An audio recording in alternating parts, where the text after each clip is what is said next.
আপনি আপনার সন্তানের জন্য কি ভূমিকা পালন করেছেন? আপনার সন্তান অবাধে জিনায় লিপ্ত হচ্ছে, আপনার সন্তান হারাম নিরসনে লিপ্ত, আপনার সন্তান গান বাজনার আসরে জমে আছে, আপনার সন্তান বেহায়াপনার আয়োজক। আপনি একজন গার্জিয়ান হয়ে আপনার সন্তানের প্রতি কতটুকু ভূমিকা আপনি পালন করেছেন? আপনার লজ্জা হওয়া দরকার। আপনি শুধু বিবাহ করেছেন আর সন্তান জন্ম দিয়েছেন, বাস হয়ে গেছে। সন্তান তো কুকুরও জন্ম দেয়, সন্তান তো শুয়ারও জন্ম দেয়, তারাও তো পিতা। তাদের মধ্যে আর আপনার মধ্যে কি বেশ কম থাকলো? বর্তমান আমাদের সমাজে এটি একটি মুসলিম সমাজ। এই মুসলিম সমাজের মধ্যে এত পরিমাণে বেহায়াপনা, এত পরিমাণে অশ্লীলতা, এত পরিমাণে নর্তকীদের নাচ আর গানে ছড়িয়ে পড়েছে, একজন মানুষ নাই যে এই অশ্লীলতার বিরুদ্ধে কথা বলবে। মসজিদের একজন ইমাম সাহেব নাই যে এই অশ্লীলতার বিরুদ্ধে জবান খুলবে, একজন ইমাম সাহেব নাই। এগুলো কে থামাবে? এগুলো কে বাধা দিবে? আমরা মুসলিম বলে পরিচয় দিচ্ছি কেন? কিসের মুসলিম আপনি? এই মুসলিমের পরিচয় দিয়ে আপনার কি হবে? আপনি জান্নাতে যাবেন এই ঈমান নিয়ে, আপনার এই মুসলিমতা নিয়ে আপনি জান্নাতে যাবেন কিভাবে? এজন্য মুসলিম যুবকেরা, যে সমস্ত মুসলিম তরুণ সন্তানেরা তোমরা সেই বিধর্মীদের অন্ধ অনুসরণ করছো, অন্ধ অনুসরণে তোমরা মেতে উঠেছ, তোমাদেরকে সতর্ক করে বলতে চাই, সেই ইহুদি খ্রিস্টানদের বেহায়াপনা থেকে ফিরে আসো। সেই ইহুদি খ্রিস্টান, সেই পশ্চিমা পশুদের অন্ধ অনুসরণ থেকে ফিরে এসে ইসলামের সুশীতল ছায়া হে মুসলিম সমাজ তোমরা সতর্ক হয়ে যাও। এবং মুসলিম সমাজের গার্জিয়ানদেরকে বলবো, সন্তানদের প্রতি একটু কঠোর হন, সন্তানদের চরিত্রকে একটু হেফাজত করেন। সন্তানদের চরিত্রকে যদি আপনি হেফাজত করতে না পারেন, আপনি পিতা হিসাবে, গার্জিয়ান হিসাবে কাল কিয়ামতের ময়দানে আল্লাহর আদালতের সামনে আপনাকে জবাবদিহি করতে হবে। ভাইয়ারা এখানে যারা দাঁড়িয়ে আছে, তোমরা একটু সামনে আসলে ভালো হয়। এখানে সামনে এসে বসে যাও। একদিকে দাঁড়িয়ে থাকলে পরিবেশটা একটু বেমানান দেখায়। তোমরা সামনে এসে বসে যাও। এখানে সামনে চলে আসো, সবাই সামনে চলে আসো, অসুবিধা নেই। এখানে এসে চুপ করে বসে যাও।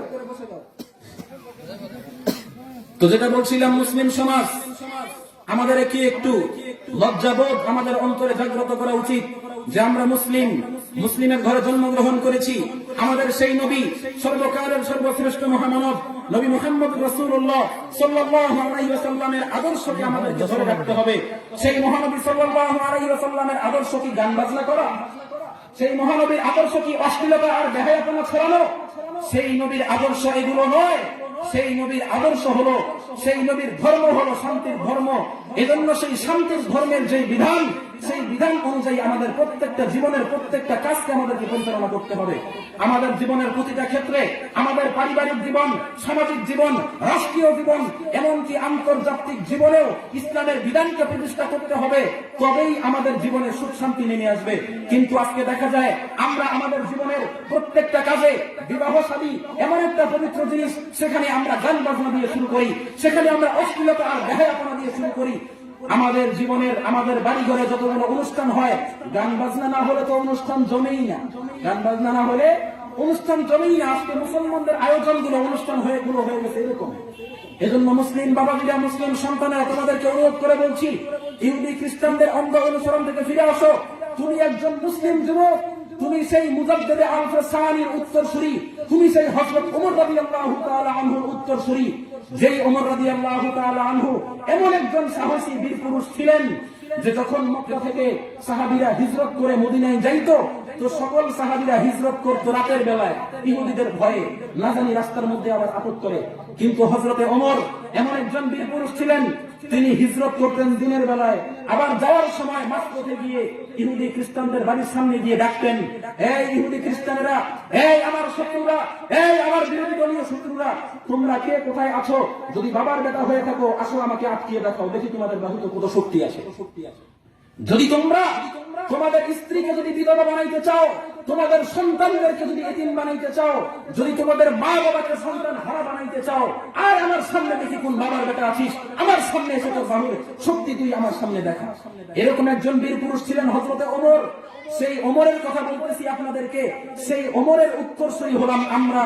আর আমরা সেই ওমরের উত্তরসূরি হয়ে যদি সেই ইহুদি খ্রিস্টান আবু জেহেলের উত্তরসূরিদের যদি অনুসরণ করি, এর চাইতে লজ্জার বিষয় আর মুসলিম সমাজের জন্য কি হতে পারে?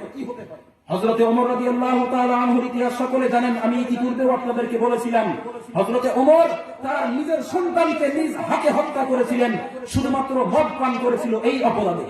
আপনি আপনার সন্তানের জন্য কি ভূমিকা পালন করেছেন? আপনার সন্তান অবাধে জিনায় লিপ্ত হচ্ছে, আপনার সন্তান হারাম নিরসনে লিপ্ত, আপনার সন্তান গান বাজনার আসরে জমে আছে, আপনার সন্তান বেহায়াপনার আয়োজক। আপনি একজন গার্জিয়ান হয়ে আপনার সন্তানের প্রতি কতটুকু ভূমিকা আপনি পালন করেছেন? আপনার লজ্জা হওয়া দরকার। আপনি শুধু বিবাহ করেছেন আর সন্তান জন্ম দিয়েছেন, বাস হয়ে গেছে।